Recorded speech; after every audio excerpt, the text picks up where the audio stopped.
Salam alaikum mes étudiants. Donc, ça sera la dernière vidéo pour l'ACP. Dans cette vidéo, on va utiliser Minita pour faire la représentation graphique et l'analyse des données. Alors, je vais importer les valeurs, le tableau de nos données. CTRL-C et je vais le coller ici. Donc c'est ça mon tableau brut. Je vais faire une étude statistique pour voir est-ce qu'il y a des corrélations entre les variables ou non.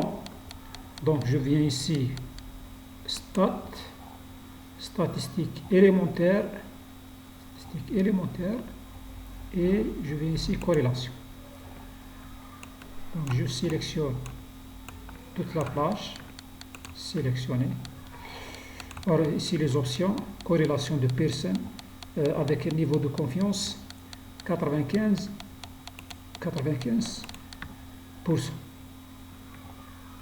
Donc je découvre ça. Ok. Pour les graphiques, statistique a affiché corrélation et valeur de la probabilité, la valeur P, ou bien corrélation intervalle de confiance. Donc je sélectionne ça. Et la méthode d'affichage. Donc pour les résultats, je vais afficher tout. Ok. Très bien. Donc voici la représentation graphique des variables de A. Ça c'est physique, maths, français, physique, anglais, français, anglais, maths, ainsi de suite. Donc d'après la représentation graphique, on peut observer quelques remarques. La première remarque, on trouve que cette représentation graphique peut être ajustée par une droite. Donc peut-être il y a ici une corrélation linéaire entre physique et maths. La même chose, on peut la trouver ici pour français et anglais. D'ailleurs, on voit que R égale 0,97 pour cette figure, et ici c'est 0,98, à peu près 0,99. D'accord, ça c'est la représentation graphique. Donc pour les valeurs du coefficient de corrélation, donc ces valeurs sont faibles, mais les deux valeurs, ces deux valeurs, physique, maths et français, anglais, sont proches de 1. Donc il y a une grande corrélation entre ces modules. D'accord? Ça, c'est la représentation des données de corrélation 2 à 2, c'est-à-dire physique, maths, français, maths, anglais, maths, et l'intervalle de confiance et la valeur P. Donc ça, c'est une première vue. On voit qu'il y a déjà des corrélations linéaires entre les variables. Ça, c'est une première remarque. Maintenant, on va faire l'ACP. Donc, je viens en statistique. Multivarié, c'est l'ACP, composante principale. La composante principale, je vais la faire en deux méthodes. Premièrement,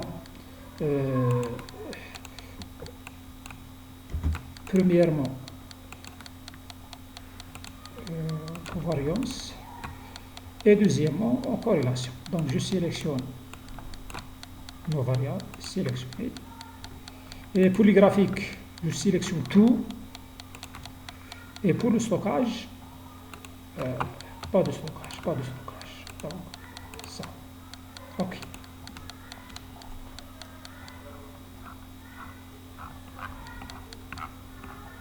Voilà. Voici les valeurs des valeurs propres.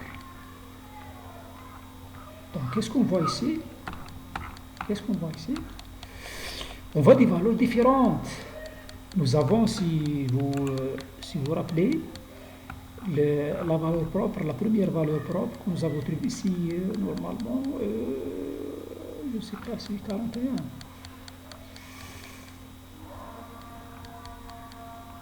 36. La première valeur que nous avons trouvée, c'est 41. L'an 1, c'est 41,031. D'accord.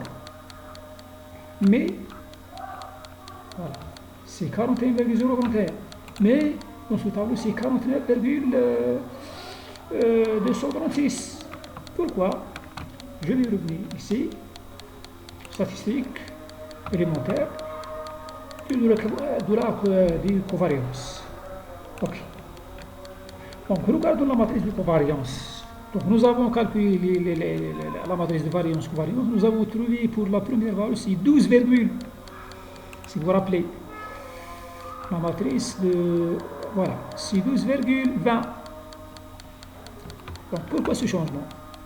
Et c'est seulement, puisque ce logiciel, il ne divise pas sur n. Il divise sur n-1. C'est-à-dire qu'il travaille avec les cartes types corrigées.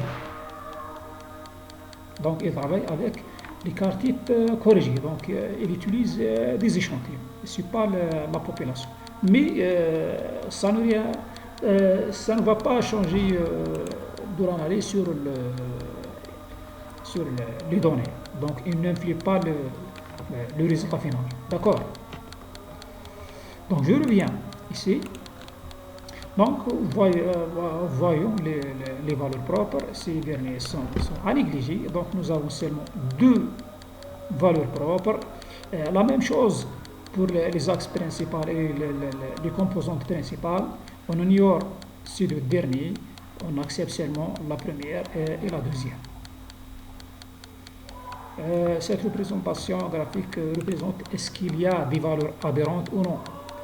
Donc, au-dessous de cette droite, tous les éléments sont au-dessous de cette droite, donc il n'y a pas une valeur aberrante. Voilà, la représentation encore, c'est comme si nous avons fait la somme des valeurs propres. Elle représente la somme des valeurs propres, du plus grand au plus petit.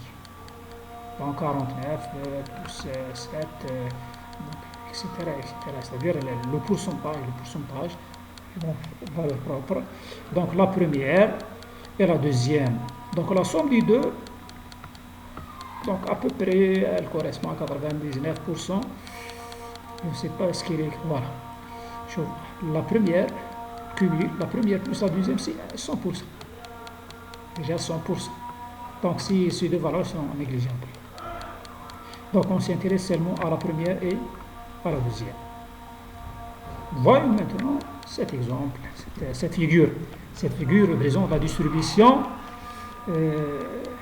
des étudiants, des valeurs des étudiants, la représentation graphique des étudiants dans le deuxième repère. Dans le deuxième repère, si je veux voir ça avec une grande clarté, je clique en bouton droit, modifie le symbole, groupe, CA, sélectionner et j'accepte. Très bien. Voilà. Donc, comme j'ai expliqué la fois passée, nous revenons là, et ici. Donc, qu'est-ce que nous avons? Ça, c'est l'axe principal numéro 1. Ça, au-dessous, il y a l'anglais et le français. Et au-dessus, il y a la physique maths. Donc, physique maths, anglais, français. D'accord? Physique maths, anglais, français.